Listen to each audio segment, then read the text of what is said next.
Olá pessoal, tudo bem com vocês? Minhas saudações e cumprimentos a todos e a todas que estão acompanhando o canal. Mais uma vez, professor Lucas, professor de Direito Tributário aqui do canal. Sejam todos muito bem-vindos. Pessoal, se você não é inscrito, o pessoal que está escutando aqui que é novo no canal, se você não é inscrito, peço que se inscreva no canal, curta o vídeo, compartilhe com seus colegas, ative o sininho aqui embaixo, me ajude a fazer com que o canal cresça e assim atinja o maior número possível de pessoas aqui no YouTube, para que o canal, assim, consiga mais inscritos, mais visualizações e o conteúdo aqui disposto seja mais acessível a todos aqui na plataforma de maneira gratuita e democrática, para que aí o conhecimento do direito tributário seja disponível a todos aqui no YouTube, tá bom? Pessoal, então, vamos começar mais uma aula aqui no canal, mais um tema que eu acho muito importante a gente tocar aqui para a gente... nessa preparação para a primeira fase do 40º exame de ordem da OAB, nesse exame agora de 2024, que será nesse mês de março, a sua primeira fase. Então, vou continuar aqui esse tema com vocês, pessoal, tratar esse novo tema. E se tiverem dúvidas, deixem aqui embaixo nos comentários que eu vou respondendo vocês, tá bom? Vamos começar então, vou deixar a minha imagem aqui no lado e aí a gente vai conversar sobre o tema da aula. Vamos lá. Perfeito, pessoal. Hoje... o tema que nós vamos tratar, como vocês acabaram de ver aqui, o tema que nós hoje iremos analisar será o tema administração tributária. Esse tópico é disciplinado no Código Tributário Nacional, no CTN, entre os artigos 194 a 218. Então, o Código Tributário Nacional, ele trouxe a disposição final no final do seu dispositivo legal, ele trouxe sobre o tema administração tributária. Por que é importante esse tema? Por que o Código Tributário trouxe esse tema na lei, na legislação? Porque, pessoal, é importante a gente entender, de maneira, pelo menos básica, para a primeira fase, como que se estrutura a administração fiscal. A gente usa vários termos, né? Administração fiscal, administração tributária, fazenda pública, fisco. Nós usamos vários termos para nos referir basicamente à mesma coisa, ao Estado enquanto ente tributante, enquanto aquele que vai exigir a cobrança dos créditos tributários sobre os contribuintes. Agora, como que se estrutura a administração tributária? Se nós pensarmos, por exemplo, no âmbito federal, na famosa Receita Federal, nós temos a Secretaria da Receita Federal do Brasil, a CRFB, Secretaria da Receita Federal do Brasil. Como que ela se estrutura? Como que seus agentes atuam? Quais são os princípios que regem a administração pública tributária? Como que ela é composta em seus órgãos? E é importante a gente ter essa noção básica, pessoal, porque pode acontecer de cair questões, uma ou outra, em primeira fase, que perguntem sobre este tema. E toda questão é válida e toda questão é importante vocês acertarem. Então, por isso que eu estou trazendo o máximo de temas possíveis aqui nas aulas, para que vocês consigam entender cada um deles e assim consiga assimilar com as questões e acertar e gabaritar cada uma delas. Vamos lá. Então, nós vamos analisar o que é esse tema tratado pelo CTN. Muito bem, pessoal. Quais são as considerações iniciais que nós podemos fazer sobre administração pública no seu conceito geral? E, na verdade, fazendo esse apanhado, pessoal, eu estou, na verdade, fazendo uma revisão não só de direito tributário aqui, hein? Eu estou fazendo uma revisão até de temas que se referem ao direito administrativo, que também cai em primeira fase na OAB. Então, os princípios, quando a gente fala de princípios da administração pública, ele se refere a toda a administração pública, não só a administração pública tributária. Então, o direito administrativo, ele trata sobre os princípios que regem toda a administração. E quais são esses princípios? O artigo 37, caput, em conjunto com o seu inciso 18, diz o seguinte: a administração pública, direta e indireta. Direta, que é formada por União, Estados, Municípios e o Distrito Federal. Indireta, formada por pessoas jurídicas de direito público, que não são entes políticos, como autarquias, fundações públicas, sociedades de economia mista e empresas públicas. A administração pública, direta e indireta, de qualquer dos poderes da União, dos Estados, do Distrito Federal e dos municípios, obedecerá aos princípios da legalidade, impessoalidade, moralidade, publicidade e eficiência. E também aos seguintes. Esses são os princípios que regem toda a administração. E se vocês pegarem a inicial de cada um desses princípios, a gente forma uma palavra chamada LIMP. L de legalidade, I de impessoalidade, M de moralidade, P de publicidade e E de eficiência. Legalidade, o respeito à lei, aquilo que foi positivado pelo Poder Legislativo. O que está disposto na lei, o ato administrativo deve cumprir. Impessoalidade, tratar a todos de maneira igual, de maneira impessoal, sem haver intimidade, sem haver preferência de pessoas, tratando a todos de maneira impessoal, no pleno cumprimento da legislação. Moralidade, agir de maneira moral, de maneira proba, de maneira honesta, de maneira equilibrada, de maneira proporcional. Então, a moralidade, os atos administrativos não podem ser imorais, infringirem os princípios da lei, infringirem os princípios constitucionais. A moralidade é um princípio constitucional que rege os atos administrativos, os atos públicos da administração pública.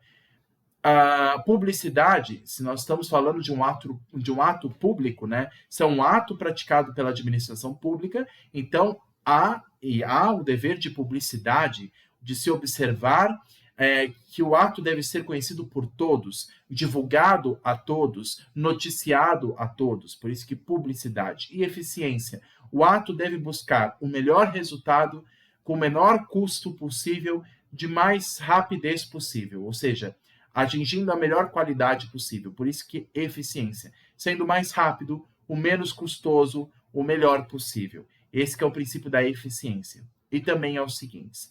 Aí o inciso 18 diz: a administração fazendária e seus servidores fiscais terão, dentro de suas áreas de competência e jurisdição, precedência sobre os demais setores administrativos, na forma da lei.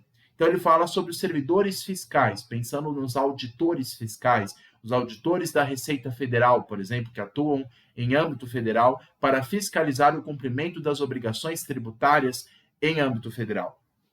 Então, esses princípios que nós vimos, eles regem toda a administração.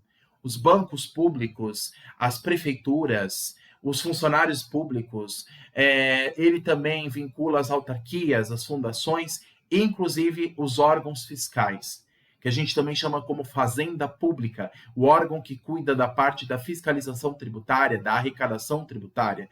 Todos esses órgãos devem observar esses princípios que regem os atos administrativos. Professor, cite um exemplo de um ato administrativo praticado pelo fisco. Quando, por exemplo, se cria o crédito tributário através do lançamento.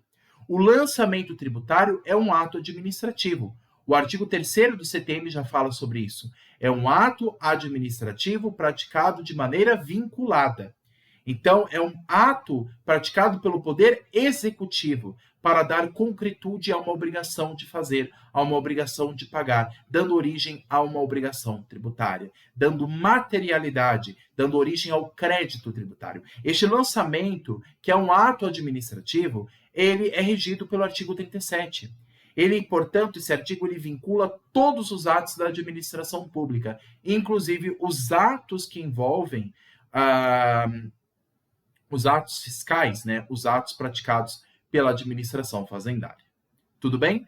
E essa administração fazendária, ela terá precedência sobre os demais setores administrativos, já que ela busca um dos principais interesses públicos, que é a arrecadação tributária, o pagamento de tributos. Tudo bem? Perfeito, pessoal. Com base nisso, quais outras considerações nós podemos fazer sobre a administração tributária? O inciso 22 desse mesmo artigo que nós estávamos lendo, do 37 caput da Constituição Federal, o inciso 22 desse artigo diz o seguinte: as administrações tributárias da União, dos Estados, do Distrito Federal e dos municípios, atividades essenciais ao funcionamento do Estado, exercidas por servidores de carreiras específicas, terão recursos prioritários para a realização de suas atividades e atuarão de forma integrada, inclusive com o compartilhamento do cadastro e de informações fiscais na forma da lei ou convênio. Esse compartilhamento de informações, pessoal, é muito interessante. Por que a administração pública tem tanto interesse em obter informações dos seus contribuintes? Para justamente garantir a devida fiscalização tributária. Lembra que nós já estudamos sobre a obrigação acessória, que é aquela obrigação que envolve a fiscalização de informações dadas aos contribuintes? Então, por exemplo, quando eu faço uma declaração no site da Receita Federal, divulgando as rendas que eu tive no ano, os rendimentos que eu tive, essas informações que são divulgadas, esta informação que é passada, todas essas informações, elas, portanto, envolvem uma obrigação de fazer, a obrigação de prestar informações ao fisco. E o fisco vai obter não somente as informações que o contribuinte oferece, mas que ele obtém, inclusive, de outros meios, de instituições bancárias, de instituições de cadastros públicos. Então, obter o CPF, o endereço da pessoa, o local onde ela trabalha, quanto que ela ganha, qual que é o seu patrimônio. Então, inclusive, isso é muito fácil de perceber na atuação da Receita Federal, que é um órgão muito sofisticado. A Receita Federal, ela tem justamente muitos softwares que ela usa, né, softwares de computadores, meios digitais, para fazer essa fiscalização tributária, esse cruzamento de dados, verificando, por exemplo, se o que eu declarei lá como renda, ele está batendo com aquilo que a Receita Federal já tem como informação.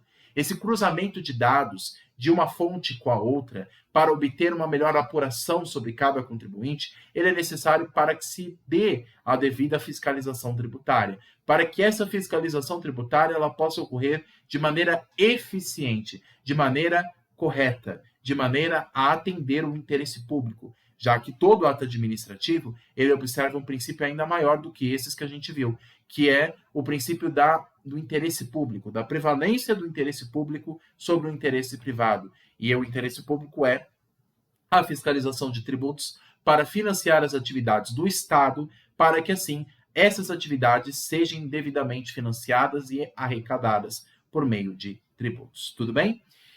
É basicamente isso que traz o inciso 22 aqui, que fala desse cruzamento de cadastro de informações, obtidas inclusive com autorização de leis ou convênios. O convênio, por exemplo, pessoal, é na verdade uma celebração administrativa, um acordo que se faz entre dois ou mais entes públicos. Por exemplo, a União, por exemplo, tem convênios com municípios para arrecadação de ITR, o Imposto Territorial Rural, que é o imposto de competência federal, mas o município vai, em nome da União, cobrar o ITR. Então, existe essa cooperação, existe essa parceria que se chama convênio entre entes políticos. Tudo bem?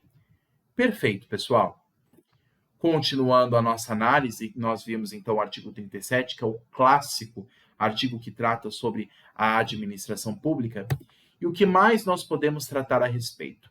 Alguns tópicos que são fundamentais. Primeiro, a administração pública tem preferência em relação aos demais órgãos públicos. Não só tem preferência sobre o interesse privado, mas tem interesse sobre os demais órgãos da administração pública. Tem como função a arrecadação, o que é essencial para o devido funcionamento da máquina pública. Tem uma função de arrecadação que é essencial para o funcionamento da máquina pública. Claro, para que as atividades públicas possam ocorrer, diversas atividades, limpeza de praças públicas, serviço de segurança pública com a atividade policial, serviço de higiene nos prédios e arranha-céus do governo, serviço postal, serviço de telefonia, serviço de informação, de jornalismo, todos os serviços que o Estado presta à coletividade, ele gera um custo, obviamente, ele é caro, então ele tem que ser financiado por alguma forma. Qual é essa forma? Os tributos. Então a administração pública ela serve para garantir esta arrecadação dos tributos, para permitir que a máquina do Estado continue funcionando em perfeito estado e assim atinja e possa contemplar os interesses públicos, os interesses da sociedade. Tudo bem? Então para isso que é importante, para isso que é importante a fiscalização e a arrecadação dos tributos, para garantir que o Estado exerça de maneira eficiente o atendimento aos interesses da sociedade. Tudo bem? E há benefícios, empréstimos e licitações para o devido pagamento do tributo, como também há penalidades ao seu descumprimento, multa e execução fiscal, por exemplo. Então, há benefícios quando você cumpre com o dever tributário, você pode participar de empréstimos com o governo ou mesmo participar de processos de contratação pública, processos de licitação. Agora, a administração pública também serve para garantir a penalidade pelo não cumprimento, ou seja, se eu não cumprir com a obrigação tributária, eu posso arcar com multa, que é uma penalidade pecuniária compulsória, ou com até execução fiscal, podendo até ter a penhora dos meus bens para garantir o pagamento de um determinado tributo. Tudo bem? E existem dois órgãos, sendo um responsável pela fiscalização tributária e outro responsável pela inscrição de dívida ativa. O responsável pela fiscalização tributária é aquele que cuida da etapa inicial do processo, que cuida do lançamento do tributo, da formação do crédito tributário, que quer cobrar aquele crédito já constituído. Essa é a fiscalização tributária. E a outra parte é aquela que cuida da inscrição de dívida ativa, que nós vamos ver na próxima aula. Ou seja, se o tributo não for cumprido e não for pago, essa dívida é inscrita em dívida ativa para que seja um crédito, um título público, um título executivo extrajudicial, para que ele possa, assim, ser cobrado perante o Poder Judiciário, por meio da Procuradoria, que são os advogados públicos. Então, a Procuradoria-Geral da Fazenda Nacional, PGFN, é um órgão também da administração tributária responsável pela inscrição em dívida ativa. É a Procuradoria-Geral que vai escrever o tributo em dívida ativa e assim cobrar dos contribuintes devedores. Tudo bem? Perfeito. Feitas essas considerações iniciais, quais outras considerações nós podemos fazer? E, claro, tendo como base o nosso CTN. O artigo 194 diz o seguinte: a legislação tributária, observando o disposto nesta lei, regulará em caráter geral ou especificamente em função da natureza do tributo de que se tratar a competência e os poderes das autoridades administrativas em matéria de fiscalização da sua aplicação. Parágrafo único. A legislação a que se refere esse artigo aplica-se às pessoas naturais ou jurídicas, contribuintes ou não, inclusive as que gozem de imunidade tributária ou de isenção de caráter pessoal. Então, a legislação tributária, pessoal, como ele diz aqui no parágrafo único, ele se refere a qualquer pessoa. Então, qualquer pessoa pode ser sujeito passivo de uma obrigação tributária, ser contribuinte, seja pessoa natural, pessoa jurídica, seja propriamente aquele que tem que arcar com o tributo ou seu responsável, inclusive os que gozam de até imunidade ou isenção, porque por mais que gozem de imunidade ou isenção, não deixarão de serem considerados contribuintes, eles só não arcarão com o cumprimento da obrigação tributária, por terem esse benefício. Agora, mesmo assim, eles serão sujeitos passivos da obrigação tributária, tá bom? Então, a legislação tributária ele tem essa forma de abrangência e abrange qualquer pessoa. Inclusive, a gente já tinha analisado isso em aulas anteriores, que a capacidade tributária, pessoal, ela não é compatível, por exemplo, com a capacidade civil. Até um bebê pode ser contribuinte de tributos. Não precisa ser necessariamente um adulto. É claro que quem vai responder em nome da criança é os seus pais ou responsáveis, por exemplo. E por isso que existe a figura da responsabilidade tributária. Agora, o contribuinte é sempre aquele que pratica o fato gerador. Não importa se é pessoa física ou jurídica, se é novo de idade ou não, se é criança, se não é, se tem renda fixa ou não, se praticou o fato gerador, é sujeito passivo da relação jurídico-tributária. É isso que basicamente trata o artigo 194 do CTN. E é isso que a administração tributária deve ficar atenta, sabendo quem é que vai arcar com o tributo ou não. Se é o contribuinte de fato, se é o contribuinte de direito, se é de fato aquele que praticou o fato gerador ou o seu responsável. É a administração tributária que vai cuidar disso. Tudo bem? Muito bem. A súmula 439 do STF, eu até, pessoal, gosto muito de citar, às vezes aqui nas aulas, súmulas do STF e do STJ, porque é importante que a gente tenha em mente, pessoal, não somente o que a lei diz, mas o que as Supremas Cortes, né, a Suprema Corte do Brasil, o STF, e a Corte Superior, o STJ, decidem a respeito de determinadas matérias. A súmula 439 do STF diz o seguinte: estão sujeitos à fiscalização tributária ou previdenciária quaisquer livros comerciais, limitado o exame aos pontos objetos da investigação. Então, também a administração tributária, ela tem inclusive o poder de obter informações e solicitar informações dos contribuintes, até de livros contábeis, informações confidenciais. A administração tributária tem essa prerrogativa. Não precisa o fisco, pessoal, solicitar ao juiz para que obtenha informações sigilosas. O fisco já pode obter por si mesmo essas informações, como já decidiu a súmula do STF, essa súmula 439. Então, se, por exemplo, a Receita Federal quer obter dados sigilosos de um contribuinte, ela não precisa se direcionar ao Poder Judiciário Federal para solicitar que o juiz decrete quebra de sigilo para assim obter informações bancárias, informações confidenciais daquele contribuinte. A administração tributária não precisa de autorização prévia do juiz. Ela pode agir por si mesma com a devida autorização da própria súmula do STF, como essa que a gente viu, e com a disposição de lei. Tudo bem? O artigo 197 do CTN diz que ele traz, inclusive, consigo uma lista de pessoas que são obrigadas a contribuir com a fiscalização, lista exemplificativa, ou seja, ele fala de quem deve arcar com o dever de contribuir com a fiscalização, que não é somente os funcionários públicos, os funcionários da Fazenda Pública, mas também os seus contribuintes, aqueles que têm alguma relação jurídica com o Estado, alguma relação tributária com o Estado, devem arcar com estas obrigações. Tudo bem? E o artigo 200 do CTN diz que a fiscalização tributária não poderá ser obstruída, sob pena de se utilizar da força policial para a realização efetiva dessa fiscalização. Olha que interessante, hein, pessoal? Fiquem atentos com esse artigo 200 do CTN. Por quê? Porque teve uma questão que caiu até em segunda fase do exame de Direito Tributário na OAB, que perguntou o seguinte. Foi a seguinte forma. O proprietário de uma fazenda, olha só o caso que caiu em segunda fase. O proprietário de uma fazenda estava num belo dia na sua propriedade, cuidando dos seus bens, daquele imóvel. De repente, verificou que alguns funcionários do município chegaram ali na sua fazenda cobrando o pagamento de ITR e dizendo que queriam verificar no terreno a sua extensão, o seu diâmetro, verificar a sua localização, enfim, para fazer o cálculo do imposto.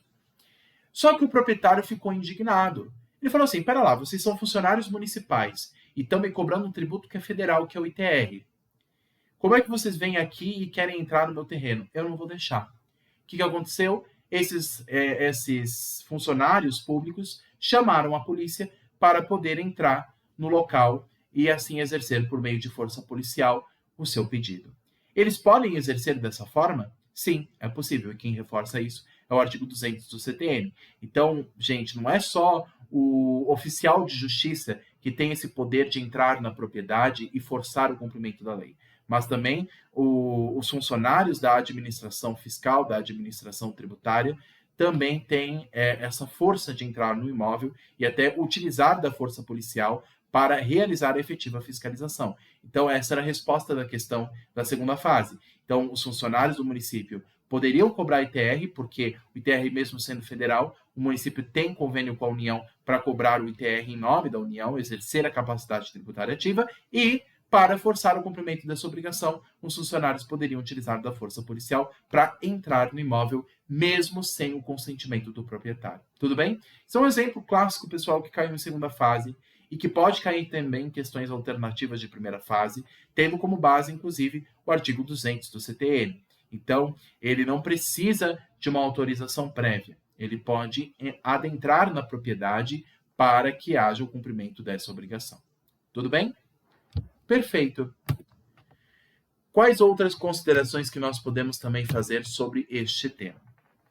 Eu gosto, pessoal, muito de montar esses esquemas coloridos, até para ficar mais fácil a gente entender a lógica do que o CTN, do que a legislação fala. O artigo 198 do CTN diz o seguinte, que deverá haver o sigilo fiscal como regra, ou seja, as informações sobre a fiscalização tributária, como regra, não poderão ser divulgadas pela autoridade administrativa. Então, fiquem atentos a isso. Claro que a autoridade administrativa ela pode obter informações sigilosas do contribuinte. O que ela não pode, em regra, é divulgar essas informações para o público em geral. O que não pode a Receita Federal pegar informações minhas particulares como contribuinte e jogar nos jornais, avisar todo mundo da minha dívida, falar. Então, a regra é essa, a regra é o sigilo. É claro que a Receita Federal pode obter essas informações sem a devida autorização do Poder Judiciário para fiscalização tributária, mas o que ela não pode fazer em regra é divulgar essas informações para todo mundo. Então, a divulgação em regra, ela é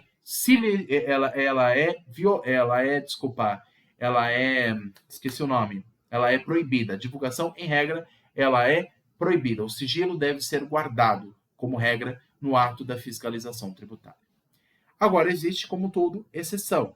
No caso de requisição, em caso de requisição administrativa, ou até por meio de CPIs, das comissões parlamentares de inquérito. Então, por meio de CPIs, também pode-se exigir até a quebra de sigilo bancário ou quebra de demais sigilos, também pessoais do contribuinte. Até por comissão parlamentar de inquérito, é possível obter e divulgar essas informações que antes eram sigilosas.